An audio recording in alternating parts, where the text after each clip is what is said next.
Salam jumpa kembali dalam renungan harian GKI Kuitang Jumat 19 September 2025. Pembacaan Alkitab kita pada hari ini dari Yeremia 23 ayat 36a. Demikian sabda firman-Nya. Akan tetapi, janganlah kamu menyebut-nyebut lagi ucapan ilahi yang dibebankan Tuhan. Sebab yang menjadi beban bagi setiap orang ialah perkataannya sendiri. Shalom, jemaat yang terkasih dalam Tuhan Yesus Kristus. Apa kabar Bapak Ibu Saudara? Kiranya Bapak Ibu Saudara dalam keadaan sukacita. Jemaat yang terkasih, tentu kita sudah tidak asing dengan istilah buzzer. Sebab istilah ini pada zaman sekarang sudah sering digunakan di media sosial dan kehidupan sehari-hari. Istilah buzzer sendiri merujuk kepada individu atau kelompok yang mempromosikan sebuah ide dan mendiskreditkan ide yang lain demi tujuan dan kepentingan tertentu. Dan perang antar buzzer ini yang kemudian menjadikan kebingungan bagi masyarakat untuk menentukan kebenaran yang mana yang sesungguhnya.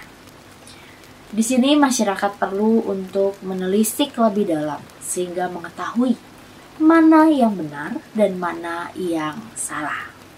Pada zaman dahulu sebelum bangsa Israel menerima hukuman dari Allah dan dibuang ke Babel, muncul nabi-nabi yang seakan-akan seperti buzzer.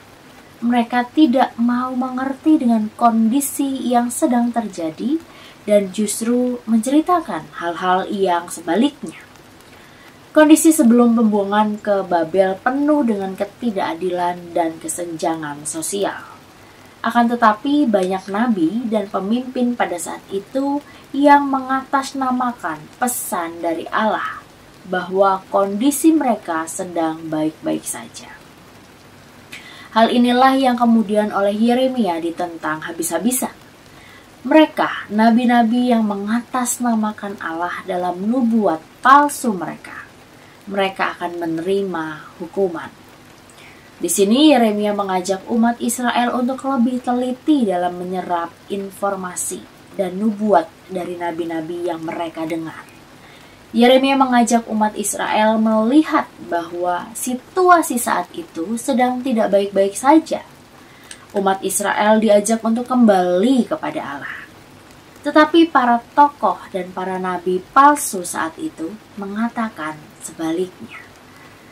Jemaat yang Tuhan kasihi, kita diingatkan dan juga diajak untuk lebih dalam memahami setiap informasi yang kita terima dan kita juga diajak untuk kritis. Jangan mudah disesatkan dengan informasi-informasi palsu yang kita terima. Jangan sampai informasi palsu atau hoax yang kita terima menjadikan perpecahan dalam kehidupan setiap kita. Begitu juga dalam persekutuan kita. Jadikanlah kebenaran sebagai yang utama meski membutuhkan tenaga untuk menemukan kebenaran itu. Tetapi yakinlah dengan kebenaran, perpecahan bisa kita hindari. Dan nama Tuhan akan tetap terus dimuliakan melalui setiap kita. Biarlah kita terus dimampukan untuk arif dan bijaksana, hidup di tengah-tengah zaman yang penuh dengan informasi-informasi yang belum jelas sumbernya. Sehingga kita juga mampu untuk kritis dan memilah dan memilih, sehingga apa yang kita konsumsi, informasi yang kita konsumsi tidak semakin menyesatkan kita, bahkan menyesatkan orang lain. Tuhan memampukan setiap kita. Mari Bapak Ibu Saudara, kita berdoa. Ya Tuhan, di tengah-tengah bangsa yang menyajikan banyak sekali informasi-informasi, baik informasi yang benar atau informasi yang menghasut atau informasi yang menyesatkan. Tuhan ajar kami untuk bijaksana dalam melihat, menilik, dan memilih apa yang akan kami sampaikan juga kepada orang lain mengenai informasi tersebut. Ajar kami Tuhan untuk mampu juga melihat sumber yang benar, dan ajar kami juga untuk berpikir jernih sehingga kami tidak mudah untuk terprovokasi oleh berita-berita yang tidak benar.